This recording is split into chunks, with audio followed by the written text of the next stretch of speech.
manzon Allah sallallahu alaihi wasallama yana cewa innan nasra ma'as sabri wa inna ma'al usri yusra, innan nasra ma'as sabri wa innal faraja ma'al karbi wa inna ma'al usri yusra. Nasara yana tare da haƙuri, yaye damuwa yana tare da baƙin ciki. Damuwan da kake so ya yaye, kana baƙin ciki, kana damuwa, to dama kafin damuwa ya yaye sai ka yi fama da baƙin ciki.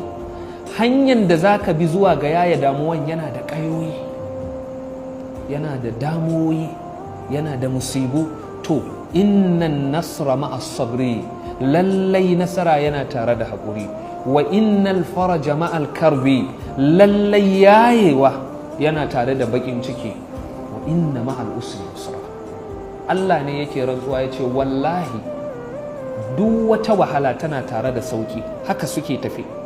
Lokacin da igiya ya tukwikuye aka rasa wa zai kunce wannan, duk duniya ba mai iyawa, kawai sai ka ga ashe kuncewa ya zo dai sai aka ga ya tukwikuye.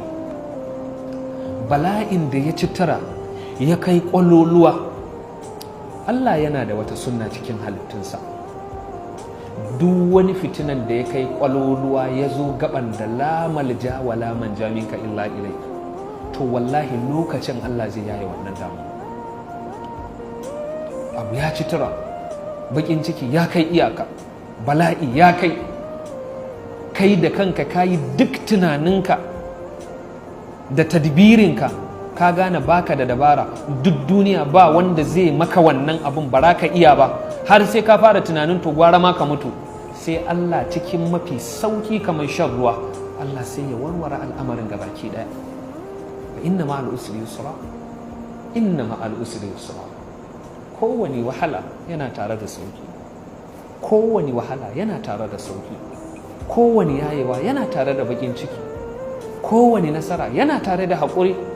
To wannan sahabin Ka'ab ibn Malik yayi haƙuri har sai da ya zo gaban da Allah ya kawo wannan mafitan. Yayi sallan asubahi a gaban gidansa, yana zaune, yana cikin kunci, yana cikin damuwa. Kawai sai annabi ya sanar da sahabbai bayan yayi sallah, ya ce to Allah ya saukar da karban tuban sahabban nan kwaya 3 waɗanda ba su fita yakin Tabuka.